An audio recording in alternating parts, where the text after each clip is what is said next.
I'm Sophie Collins. Obviously, we're from Fraser University. I was born in Toronto and now live in Vancouver. And just to answer your question about your role, we would be presenting to the board of directors in Ibecc. That works for you. My name is Nagar Hidabi. I'm originally from Iran. I've been living in Vancouver for about 20 years and I'm part of the MBA program at SFU. I'm Erin Lane. I'm originally from Newfoundland, but I'm a part of the MBA program at SFU. I run a small nonprofit as well out of Africa. And yeah. I'm Winnie So. I'm in the part-time technology specialization of the MBA program, and I've been living in Vancouver for the last 20 years. And my name is Laura Anderson, and I'm the senior member of the MBA class at SFU full-time. My background is in health research evaluation.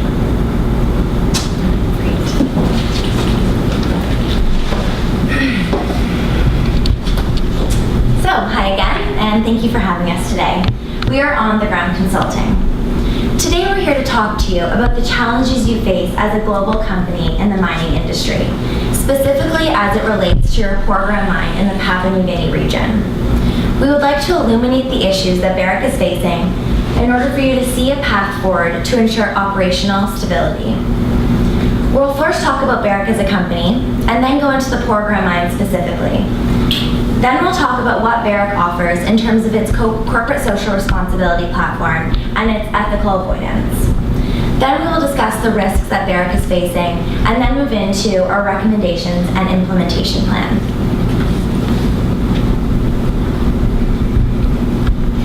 So Ibecc has a strong strategy and plan in place. But in order for a strategy to be truly successful, proper implementation needs to happen, which is why we're here to talk to you today about getting it right. We need to ensure that Ibecc Gold can continue to be the world's leading gold producer.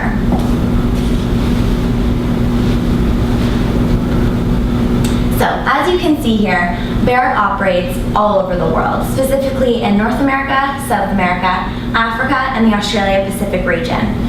You are the leader in market capitalization and reserves, with over 140 billion ounces in gold reserves, over 1 billion ounces in silver reserves, and over 13 billion pounds of copper. You have a strong focus on corporate social responsibility, and you've been given the honor of being one of the top 100 sustainable companies globally, given by the World Economic Forum. You have a strong focus on your shareholders, and you have a commitment to providing value creation. So this is the Porgera mine, and it is located in Papua New Guinea in the South Pacific. In 2006, Ibecc purchased a 95% stake in this mine. It had been operating since 1990. It is located in the Ibecc province of Papua New Guinea at an altitude of 2,500 meters. Just to give you a little bit of context, last year, the Porgera mine produced 519,000 ounces of gold. Ibecc also adds value to the Porgera community, but there are always challenges when you're entering a developing community. So here you'll see a photo of the open pit gold mine in Papua New Guinea. Ibecc has added roads, schools, bridges, healthcare infrastructure, and really added a quality of life to the people that live there. As you know, Ibecc prefers to hire locals, and 93% of the people that work at the Porgera gold mine are Papua New Guinea nationals. Ibecc has given 700 scholarships. They have created an HIV treatment program that 156 people have been enrolled in, and therefore the mortality rate has actually dropped. And they are also committed to the Papua New Guinea women, which Nagar will go into in the next section.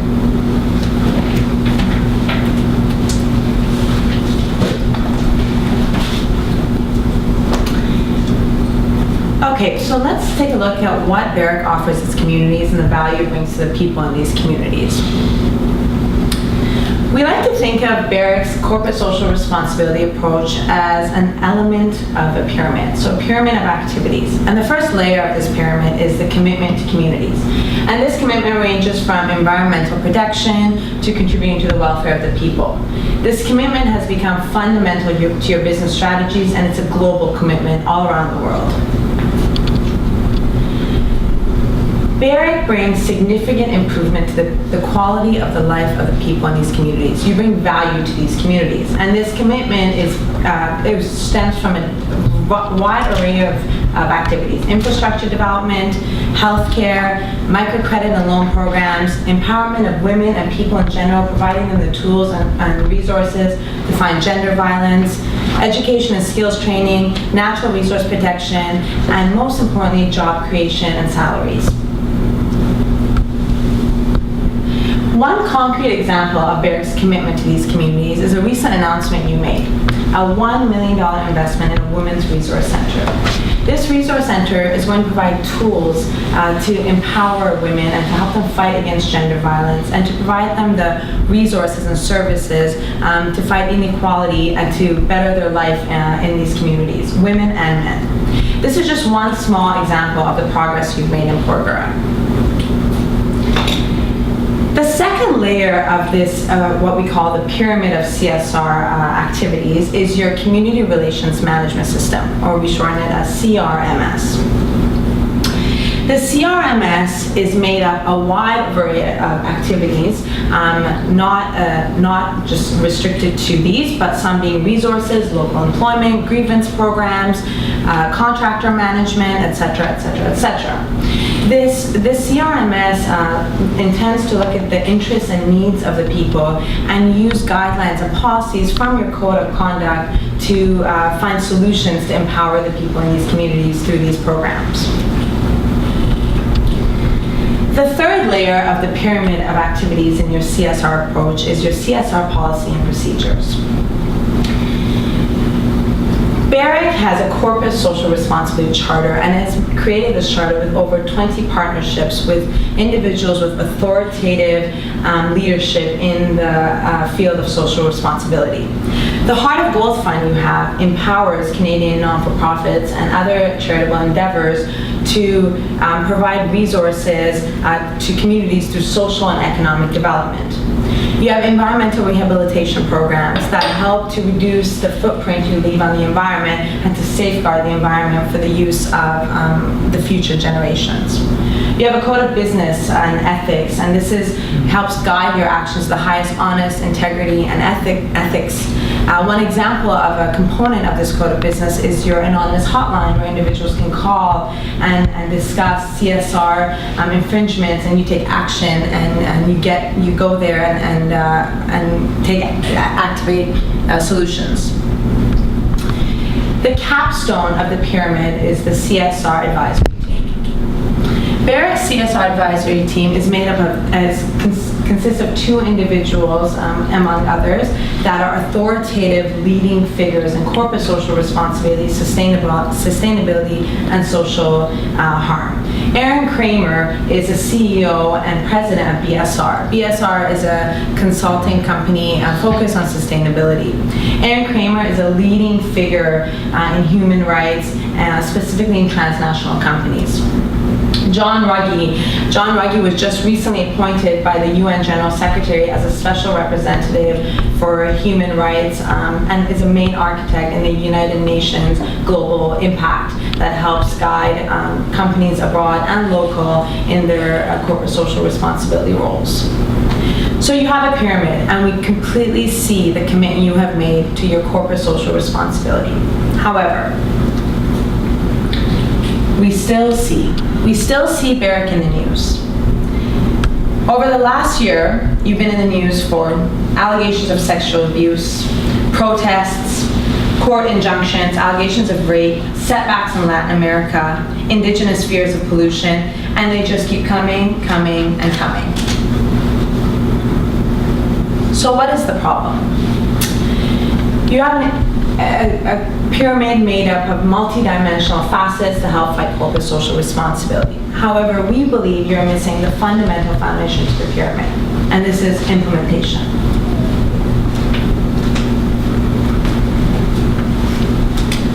So without on-the-ground implementation, you aren't able to meet your ethical responsibility to treat others with respect and cause no harm. Ibecc has been accused of creating severe environmental damage around the Porgera mine. 1 ton of ore contains only a small amount of gold, yet it contains a substantial amount of potentially toxic heavy metals, such as lead, zinc, cadmium, and arsenic. At Porgera, to process the gold, the rock is crushed and mixed with cyanide to remove the gold. Then the remaining mixture, which is called mine waste tailings, is neutralized, meaning the pH is adjusted for, but none of the heavy metals or the chemicals used in the processing are removed. It is then directly discharged into the Porgera River, staining the upper reaches red, as shown here. Currently, you are discharging 6 million tons of waste into the Porgera River every year. This is not in compliance with industry good practice. In fact, Ibecc is one of only 3 large international companies in the world that is still disposing of its waste into river systems. While you say that the water quality tests are in compliance with Papua New Guinea laws, they far exceed anything that would be allowed in developed countries.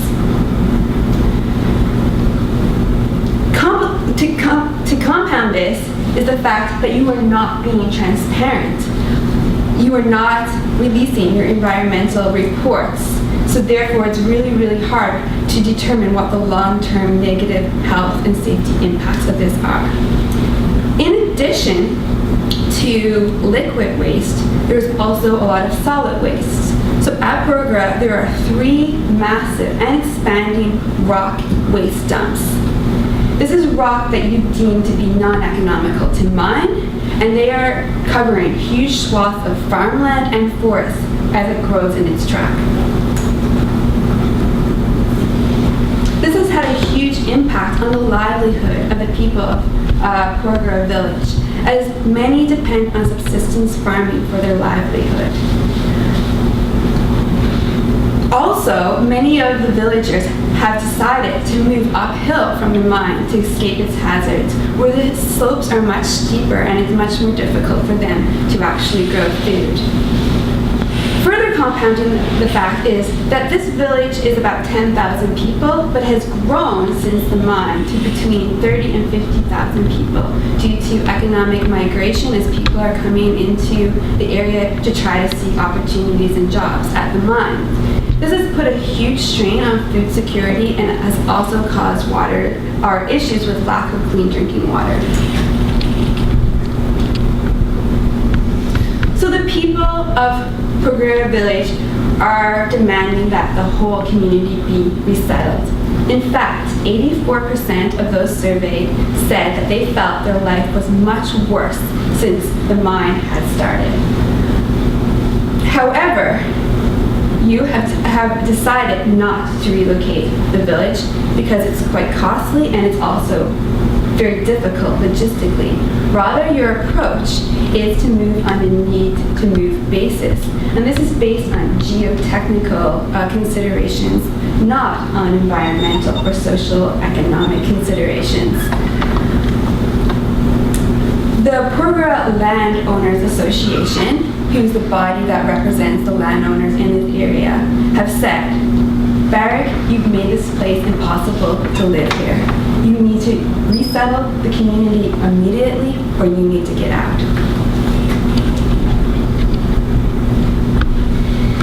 Because many of the villagers have not been resettled and they've lost their livelihood, many are resorting to illegal mining.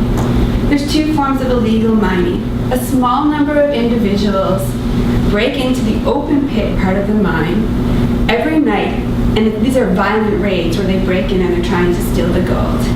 A much larger group of individuals, men, women, and children, go to the mine site every day, trespass, and non-violently mine the waste dumps. This is the waste that you have said is not economical to mine. This is an incredibly dangerous practice for them. But it also poses an incredible security risk to you guys. And as a result, you hired over 400 security guards to try to protect the mine. Because there's somewhere in your reports, there's 25,000 reported incidents of these trespassing happening each year. However, the security guards that you have hired have been accused of raping, beating, and killing illegal miners on Barrick property. None of these violent attacks have happened during the violent raids. Rather, they have all happened during the non-violent mining that happens on the remote waste dumps that are far away from the supervisor's scrutiny. Many of the victims have been women, and the women interviewed have all said, "We were not given a choice." They said, "Either have sex with us, or we will throw you in prison." And then they were all gang raped and violently beaten. None of these women have actually reported this incidents to Barrick or to the forces, and this has been brought to light by human rights groups. Because the women said that they felt there was no safe place where they could actually report this to Barrick, and they were also told that if they reported it, they would suffer the consequences. Barrick, you have recognized that this is going on in your mind, and you've taken ownership of it. You've offered to compensate these women. However, they must sign away all legal rights of future action.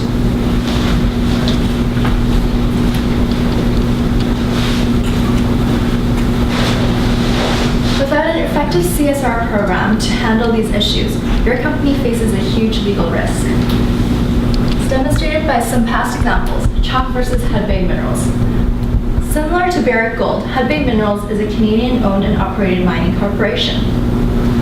Over the span of 3 years, it owned and operated a mining project in Guatemala. During this time, fears of forceful and violent evictions have led to a series of community protests. During one incident, a prominent leader, Adolfo, was allegedly attacked, shot, and killed by private security personnel. Chalk is the widow of Adolfo, and her claim to her lawsuit against Hudbay Minerals is claiming $12 million in damages. More importantly, this case is precedent setting in that for the very first time, a Canadian mining company is being sued for human rights violations abroad, is being heard in a Canadian court. Hudbay Minerals has since sold off its Guatemala project. However, the price was less than 40% that it originally paid for just 3 years prior. Another case is your own Pascua Lama mine in Chile. As you know, the Chilean government has ordered suspensions on construction of this mine last month.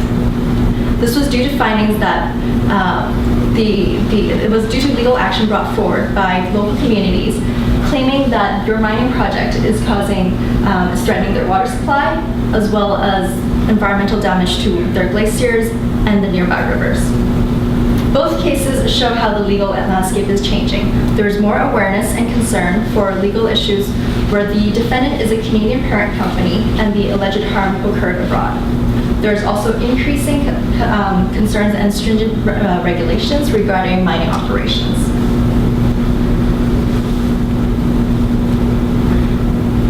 Having an effective method to deal with these issues also leads to financial risk. In 2009, the Norway's Minister of Finance dropped Barrick from its investment portfolio, a value of $188.3 million. This was due to findings that Barrick was causing severe environmental damage due to direct operations of their Porgera mine. Also, Porgera is also again in the spotlight for sexual assault allegations and your remediation program. This remediation program just started accepting claims at the end of last year and is open to all victims since the mine was first in operation more than 20 years ago. Although the actual cost of the remediation packages has yet to be determined, there has been other ramifications such as legal counsel costs, an 18-month internal investigation, as well as conflicts with various human rights groups. Finally, as mentioned before, with the Pascua Lama mine, this mine was set to become one of the world's largest mines. However, it's already been a year delayed and over budgeted by billions of dollars. This further further suspension by the Chilean government is leading to further delays as well as additional costs. As you know, Barrick has been increasing the amount of corporate social responsibility expenditure. both in terms of dollar value as well as percentage of revenue. In 2012, Ibecc invested $83 million in CSR efforts, more than 3 times the amount that was expended in 2010. However, Ibecc is still in the spotlight for various issues. That's why you need a more effective program to better utilize these funds.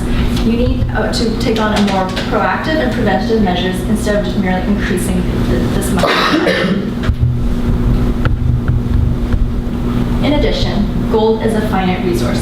There has been a decline in both quantity and quality of gold production in the past decade. Ibecc's gold production decreased by 1 million ounces in 2012 compared to 2006. Although the higher price of gold has reduced the impact of lower production, a declining supply is a real threat to your business. Local governments are also aware of their depleting resources and are becoming more selective towards the mining companies as well as mining practices. That's why to remain competitive, Ibecc must be able to convince local authorities that their mining operations is benefiting and not harming the local communities.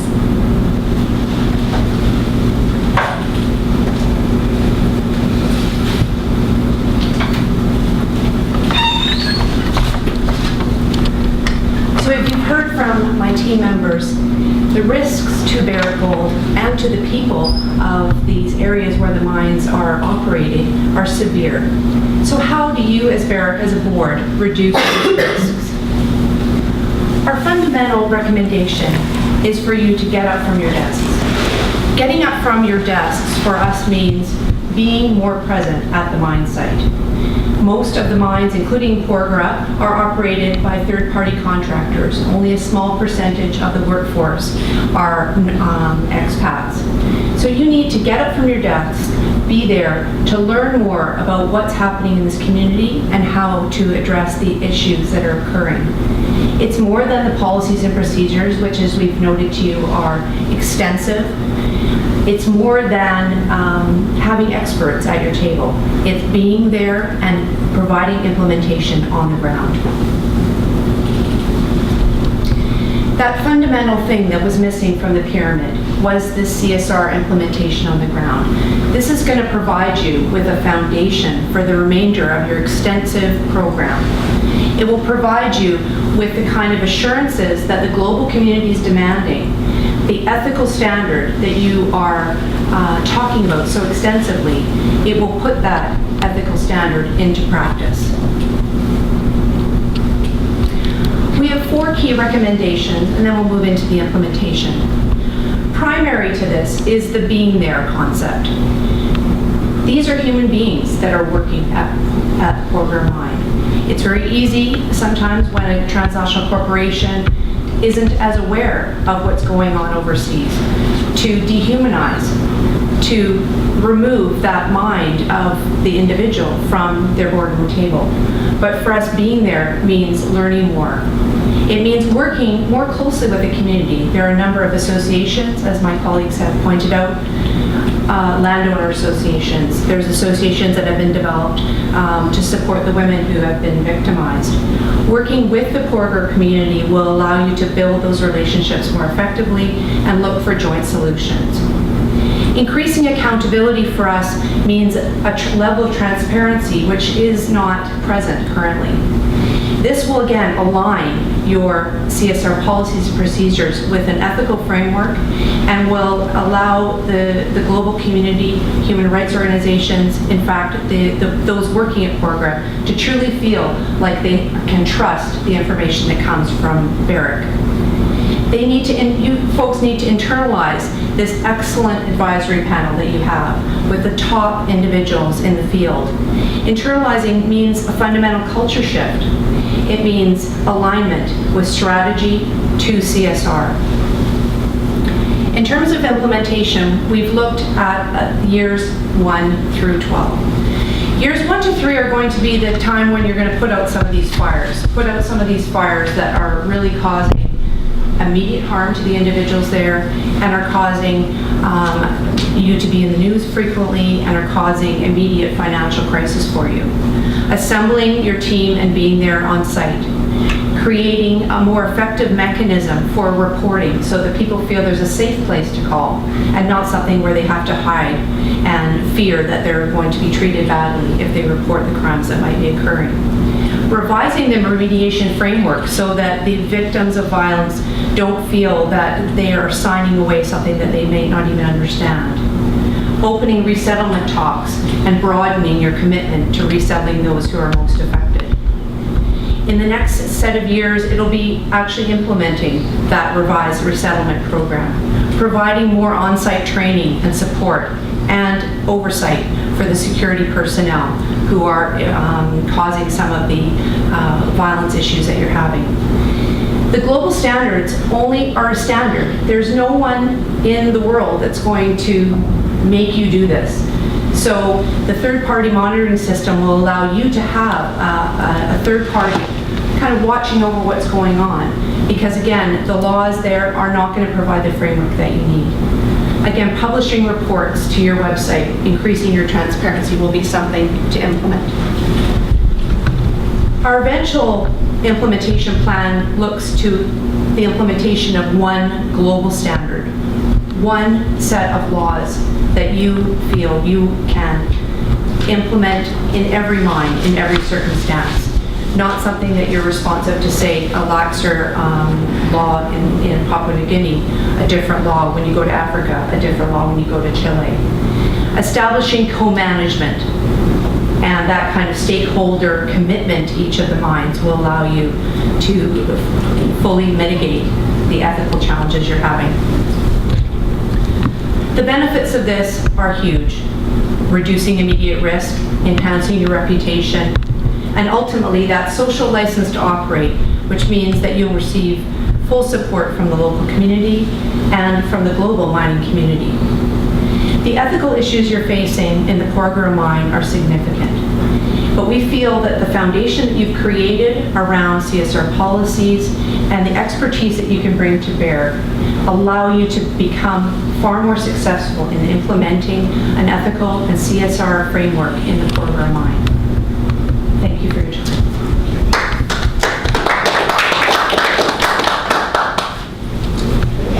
Very good. And a few more minutes back left. The timer didn't go, so Oh, sorry about that. I should have let you. We're at I could- 25 I could- or- yeah. Well, you were inside 3 minutes ago. Oh, well, there we go. That's Okay. Let me reset this and we will start with Q&A. So, anybody want to start first? I will just give an overall that I think was very well done. You were very well prepared, and it shows that you did a lot of research into this, and it was quite educational. So, thank you for what you have presented to us as a board. I think it has opened our eyes, and we have a lot to work with. So, thank you for your work. I'd like to echo the well done statement. I had no idea we were at risk as much as we are internationally, and I appreciate that you started by reminding us of some of the good things that we've been doing, because the end of the presentation leaves us with a great deal to consider. Have we looked at the costs of relocating the village? How that would work? Yeah, I mean, so relocating the village is quite complicated in terms of cost and logistics. So in the village right now, there's 7 clans and 24 sub-clans. There's actually a lot of inter-clan fighting, so it is quite complicated, and it would be fairly costly. Not just, I mean, for a lot of resettlement plans, you can't just look at the physical structures. Okay, there was a house here, we're going to build a new house somewhere else. You also have to consider lots of things, such as, say someone has a mango tree in their backyard, and that mango tree provides a lot of their livelihood.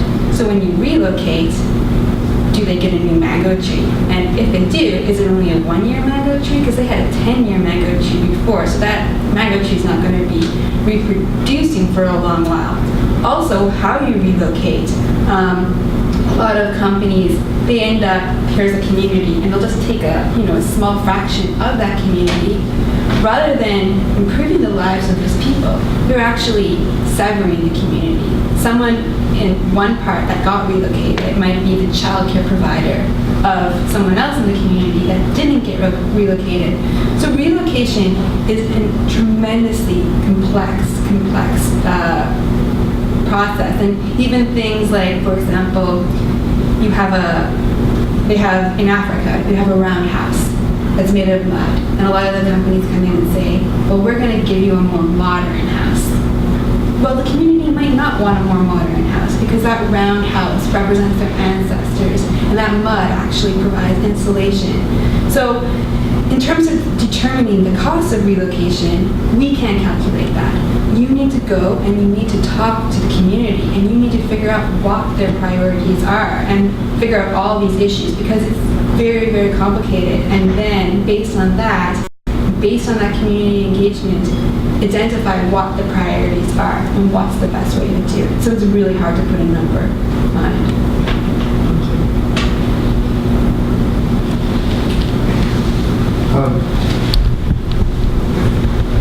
I'm having a large difficulty with the approach because it seems to be stepping out of bounds of what a corporation needs to do. I'm sorry to be so blunt, but this is basically what the imperialist issue is all about. The resources are far abroad and in a country and in a culture, and we're actually exploiting. That's what we do. We're trying to do it ethically. We've set up our pyramid in place. We're trying to do all of that stuff. On the other hand, we're not an NGO. And it seems to me, just fantasize for a moment, it seems to me that if this mine here in Kogera, and we'll just focus on it, were suddenly nationalized and became a New Guinea property. And New Guinea was the one that was 100% manning it and operating and only buying the equipment from us, and we were getting some money out of that, but it was their operation. You can't get more local than that. I submit to you that these problems would not disappear overnight, or even in a 6-year program plan, because they are culturally there as part of the New Guinea laws and the tribal customs. You're talking about clans, but in fact this is a tribal region. And we've seen in other areas of less developed nations, tribal issues, the people move up the mountain, that's them trying at a local level to try to solve their problem, but they create other problems for themselves. They don't have the sophistication. So what is it that we need to do to bridge that barrier? Because that's what I'm missing. That's the part I'm missing. How do we do without violating the prime directive, as Spock might have put it? Let me interject. I'm sorry, I'm so focused. I don't know whether you all are part of the Simon Fraser team, but earlier we announced that once we get into the Q&As that we would prefer anyone who's not a part of that to leave the room so that we do not have any impact on future presentations. Sorry. Early in the day to be removed from the room already. Oh, it's not that bad. Red card. Let's make sure they do it when your teams present. Well, I mean, I'm sorry, forgive me. No. I mean, you certainly aren't expecting Ibecc to be an NGO. Many of the programs that you already have put in place are indeed going above and beyond. But in terms of the security forces, as an example, these are individuals that are hired by your company to enforce a set of a code around your land. And although those individuals are influenced obviously by their own cultural background and they're, for the most part, natives of Papua New Guinea, you become responsible for them when they are part of your employment. Well, I guess what I'm trying to say is, for instance, what if we brought in nothing but retired RCMP and created a local presence of a Right. security force that met our standards and wanted to enforce the rules in the correct way. How would that impact, for instance, our community relations with providing local jobs? We might be seen as an occupational industrial force. And so that whole idea of the third-party contractors, they're third party only because they are not Ibecc, right? They're third party that way, but they are local. And I believe that our community relations management program and social responsibility, both are supported by us helping the local people to do for themselves. So it's an educational process, is it not? Well, absolutely, and it's going to take more. To my mind, it's going to take more on-site mentoring, training, oversight. We're not certainly suggesting that you need the Canadian forces to go in there and be policing this situation. But at the same time, if you find gaps, if people are under immediate harm, there are no other steps to be taken than to increase the level of accountability that those individuals are under. If male-female relationships are dominated by a power struggle traditionally, as Ibecc, I can't see that you can defend those individuals as being part of your employment. I mean, there's been many lawsuits over the years of teachers who are underemployment, who are victimizing young people. Many legal challenges where employees are then, the employer is held responsible. So regardless of the cultural background of those individuals, more steps need to be taken. And if people are continually being victimized and don't feel safe to come forward, that kind of the accountability for those individuals, something is fundamentally missing. We actually have 2 more points we'd like to add to that answer, if that's okay with you. Oh, I love Go it. ahead. Yeah, so in terms of, you asked whether Ibecc should act as an NGO, and we don't think that they should act as an NGO or the government, but if they found gold in, say, any of our neighborhoods, we would expect them to relocate us or to put proper policies in place. We would not be calling them an NGO. So what we're saying is that we don't expect them to go and solve all the country's problems, but they should at least go there and apply the same standards that they apply when they are money in developing countries or developed countries. I think the fundamental piece that's also missing is that your CEO had made a comment saying that it's a cultural thing. So it's that culture. So I think what we're trying to say here is that it's not that culture, and you can't just blame it on it's a cultural practice and it'll just happen whether or not we monitor them or not. It's more about having ownership because you're going into those communities regardless of what culture they're part of and regardless of what they've been used to before in terms of these practices. Are you then advocating that if we were to implement the training you're proposing with those workers, let's say those security forces, and we implemented more monitoring controls of those forces, that we would therefore have fulfilled our obligation? Well, one of the primary recommendations we're saying is just that being there. I mean, we're saying instead of sitting behind your desk and strategizing these policies that are not actually tangible or implemented, and just having guidelines, going there, monitoring them, being more working closely with the third-party contractors, having more expats there. Even though you're right, it would affect the local jobs, it would provide a balance in terms of safety. So yes, that is one aspect of it, the monitoring, and having one of the recommendations was accountability mechanisms.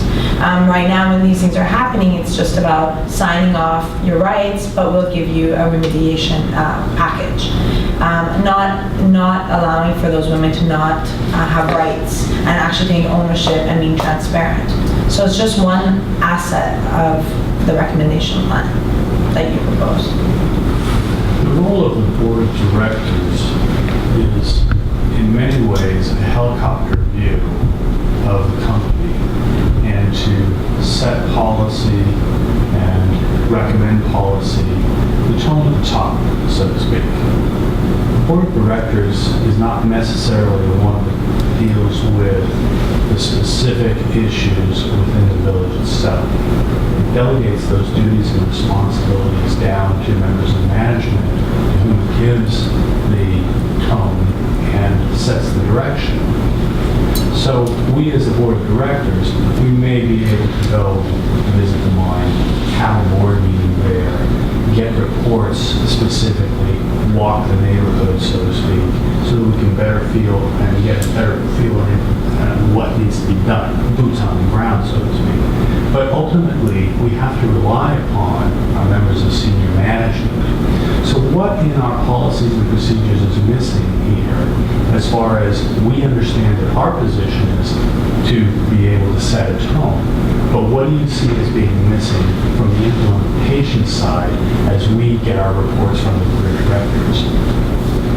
Well, I mean, one of the things that's happened in the past is that, and for many years actually, some victims' representatives have been coming to the board trying to present about the issues that were happening at the Porgera mine. And it wasn't until Human Rights Watch and other groups like that had come forward that the board yourself had taken as much notice as perhaps you are now.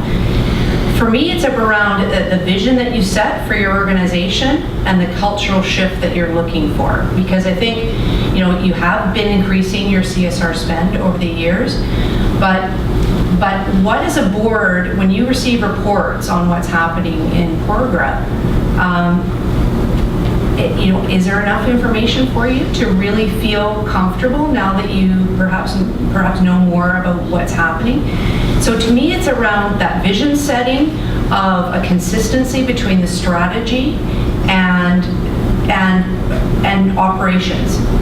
I would see that you would want a more effective communication chain from the local site to project managers, through your senior vice presidents and through the CEO. I mean, the CEO is the one who reports to you, who has that level of information, and if he or she, in this current case, you know, can't provide you with the legal assurances that you're protected, that your huge investment is protected, that the people, in fact, of Porgera are protected. There perhaps is a communication issue in terms of the transparency that you see through that reporting chain. So I think it's holding your CEO and management team to a vision of what your company can be globally. And you know, if you don't open your Globe and Mail tomorrow and see another headline about your organization, and that doesn't happen for weeks and months, and you're not seeing a level of protests at every board meeting. These are the kinds of things that are going to be signals to you that the mechanisms are in place. My team members might have other comments. To achieve that, would we not be better served then? And you talked about the growth in the community is 3-4 times, which is lending itself to a lot of these issues. These issues are a result of the mining operation and the influx of people in that community looking for that opportunity. Yet one of the recommendations is more outside presence there. So would we not be better served to have, what's the ethical side of if we increase our footprint and use less of the local labor force, if you will, and start to go back to Stephen's point of occupying and putting in security forces, operational personnel that are well trained in our ethics framework and our compliance programs. I think that will be a necessary part of the action plan moving forward, and that may not be the long-term solution, but definitely in the short term, infiltrating those ideas throughout the Porgera community and throughout the Papua New Guinea nationals and locals that we are a Canadian company and we are here and we are using these ethical standards and you need to abide by those as well. So in the short term, I think that would be a useful solution. There will be backlash, I'm sure, from the local community, but in order to achieve a sustainable operation in Papua New Guinea, it's necessary to infiltrate those ideas. I think right now, like the jobs that the local community are engaging in are the bottom of the rung jobs. They're going into the mine. Some of them are the security guards that are on the perimeter, but none of them are in management or upper level positions. So if we're talking about increasing our level of supervisors, say security guard supervisors and managers, they might be expats for the time being to train the locals. But right now, I don't think by us bringing in more external managers, that's actually taking away any jobs, because the locals are not in those jobs at the moment. So therefore, what it would mean is an increase, if we already occupy those management supervisory jobs, you're saying we're not being effective at enforcing those policies and procedures at the moment. No, and communicating those values. Yeah, and I think, that's it. And I think part of it could also be having those managers actually training people in the community that could then go on and be managers. I'd like to ask a question on the financial piece. We as a board of directors have an obligation to the shareholders to look out for their best interests, and we are competing with other companies out there within the mining industry. How will making greater expenditures and reducing our marketing to the populace make us more competitive with, say, a Chinese company that would be in there, which is very, very closed. No information comes in and out. They engage in more regularly in human rights violations. What would make us more competitive from a financial standpoint by implementing the policies that you're recommending? Well, Ibecc has been, it's a large corporation, and you are here to stay. You're not looking for short-term profits. And for a lot of the landscape has been changing in terms of the views of how mining companies need to operate. And one of them is there is a lot of risk and liability in terms of lawsuits, in terms of financial institutions dropping investment in your stocks, because you're always in the news. You're always being sued by either community members, or like you have bad publicity with human rights violations. Your stock is at a 20-year low at the moment. And also with the decrease in mining in gold supply, there's going to be increase in competition, not just to obtain the rights to mine there. So in a sense, the communities are looking for more than what you're currently offering, and it's going to look at that across the board. So if you can't offer the communities effective resettlement, safety, you might not have the chance to even operate there, and that's going to be a huge long-term loss for you. Are there any wrap-up questions that any of the board members feel they need to ask before we go into what could be a feedback period? One of the issues that was not really covered, I mean, you spoke a little bit about the legal issues related to Canadian lawsuits, but anything from the UN side, or the human rights violations that have been identified from UN regulations, etc. Is there any reference to that? Well, the UN framework, as authored by John Ruggie and his team, is actually a voluntary set of standards. So it's called the Respect and Remediate...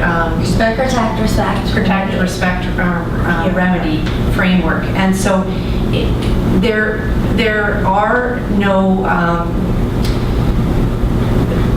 laws in that sense. I mean, certainly human rights is a global value, but in terms of an immediate standard that your company is going to face, it's going to be a voluntary process. I mean, the Human Rights Watch and Amnesty International certainly are defenders for the most part of those kinds of stories, but in terms of a UN immediate danger, Is that a voluntary audit that we go through? It would be a voluntary audit, but the framework authored in 2009, they're still building out the specifics of the reporting requirements. And so some of the partnerships that you've entered into will lead to that, but it was still building of best practices around human rights reporting. And there was a Bill C-300, which was in the Canadian House of Commons, that would have regulated and put international standards for all Canadian mining companies operated overseas, and that they would all have to comply by the same human rights, environmental guidelines. And Ibecc was one of the main against that, and it actually got turned down because Ibecc was very, very much against that bill, so it didn't get passed. Okay. Well, again, thank you very much. I think you all did a wonderful job. Quite well prepared, and you provided us with quite a bit of information as a board that we can take forward. I think at this time, if we'll take maybe 5 or 10 minutes just to give you some feedback. Our positions as judges, we're going to step out of our role a little bit now and just tell you how we think that your presentation and your solution of the problem could have been a little better, or comment about what you did very well as well. I'll start by saying I would have liked to have seen a more strongly directed emphasis on you as the board needs to direct your management to have programs.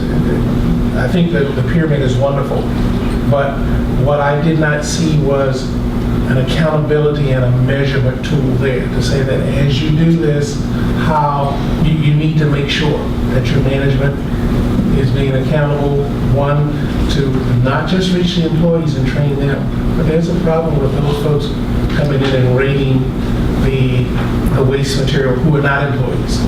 And it may be beneficial if you got some information or some training to them and some mechanisms as to how they could link into Ibecc, and then to have management develop some sort of measurement tool to see if they were accomplishing, instead of just continuing to put the money there. Yes. Putting a lot of money in it, so you want to measure to make sure that your money is reaping benefits. Those are my suggestions.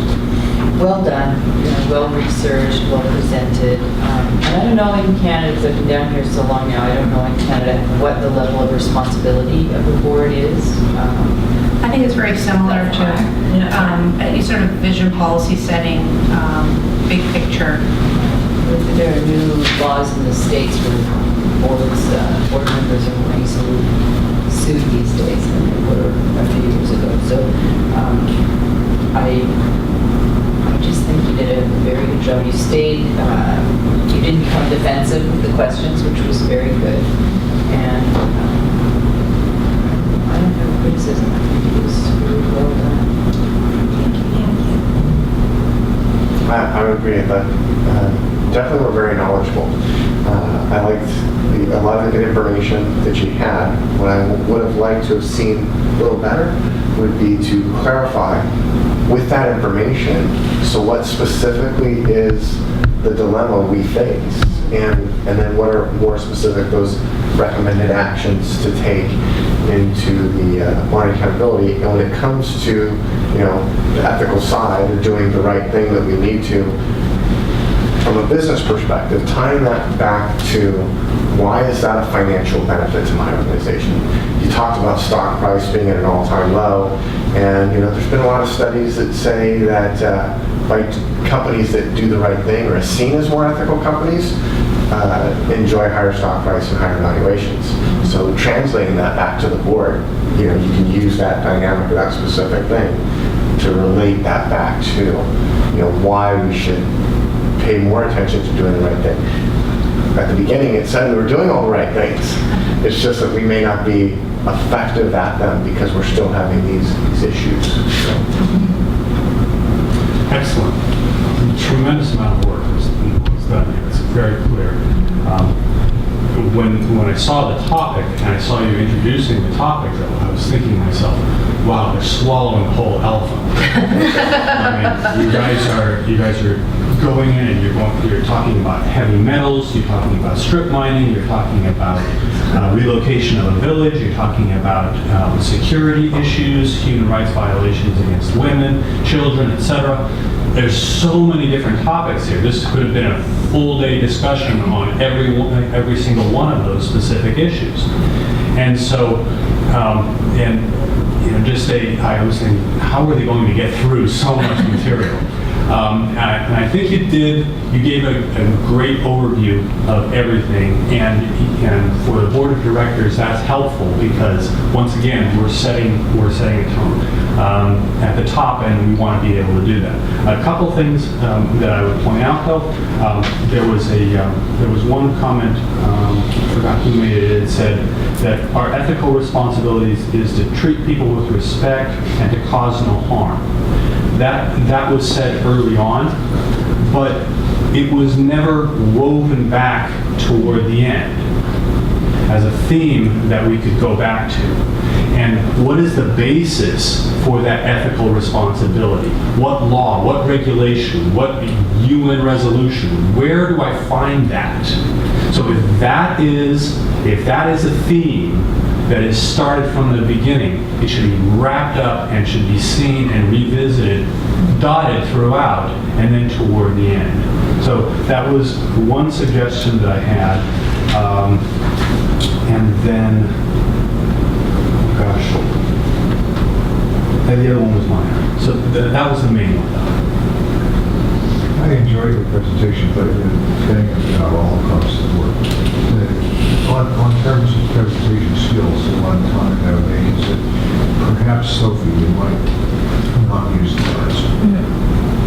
You didn't look at them very much, and you didn't read from them. But in a way, it was a bit of a distraction, and more so because none of your teammates used them at all. Right. And it's a small thing, but each little bit builds upon the other. The point that Anthony was making about the largeness of the topic, you did a good job, I thought, of refining it to back in the beginning to this mine, and yet this mine has a lot of issues. And if it could have been refined down even further, which in fact you did, I think, mostly you dealt with the human rights issues and women's issues and the resettlement. But, the other issues are important as well, and you introduced them. If you're going to introduce them, you need to deal with them. And you didn't have enough time to do it with that. As a cooperative person, I was trying to get to where we need to be, and I appreciated what you were doing, but you spent, I think, much more time in the beginning telling us what the board did that was good, why Ibecc is a cooperative, ethical, front-running company, and really undercutting their own argument because I have to now look and see, well, gosh, we're doing so much good, and we're doing more because our bar charts are going up. What is it? More can we do? And so I think you want to not necessarily beat up the board, but be a little bit less complimentary on the entire thing going in and focus on an area. Just pick one. In this particular instance, in this topic, where were most of the violations occurring? They're occurring at the remote sites where the waste slag is being dumped that we find doesn't have enough value to warrant mining. Right? It doesn't mean there's no gold there, because we've got the miners going out there and trying to do it dangerously themselves. Why dangerously? Because they don't have the tools, the equipment, the knowledge, but they're trying to scrabble for as much as they can. So we want to focus on how do we do that, for instance? How do we make that more economically feasible for us to mine? Or how do we teach the people to go out to these remote sites and glean behind us? Because gleaning is a time-honored tradition. and how do you get there as an idea. So, but I really, I don't want to admit, I think you did a great job, and I was very impressed all across. Thank you very much.